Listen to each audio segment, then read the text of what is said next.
Andy Stanley has written the book Irresistible, Reclaiming the New that Jesus Unleashed for the World. And in this book, Stanley says Jesus stepped into history to introduce something new. He didn't come to Jerusalem offering a new version of old things or an update on an existing thing. He didn't come to make something better. Jesus was sent by the Father to introduce something entirely new. People gathered by the thousands to listen, to see, to experience. But it wasn't just Jesus' new message that made him irresistible. It was Jesus himself. People who were nothing like him liked him, and Jesus liked people who were nothing like him. Jesus invited the unbelieving, misbehaving, troublemaking men and women to follow him and to embrace something new, and they accepted his invitation. As followers of Jesus, as followers of the way of Jesus, we should be known as people who are nothing like us.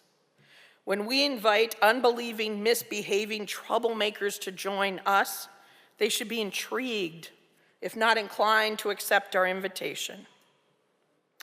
We have this invitation laid out for us by Paul in his letter to Timothy.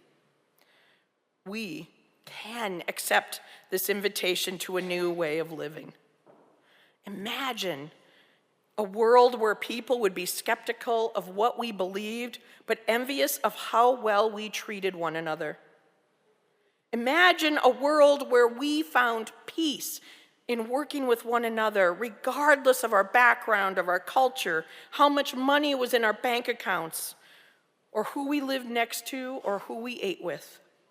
Imagine a time where the church stands countercultural in sharp contrast to the bite and devour one another culture that exists outside these walls and existed in the pagan world of Jesus' day.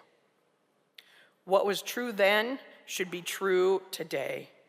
Imagine if each of us followed Jesus' way and changed how we live today.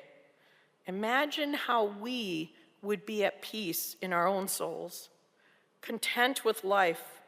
Our hearts and our lives would be content with the provisions that God has given us, and our generosity would reflect God's heart. Peace comes not from what we hold in our hands, but from the one who holds us.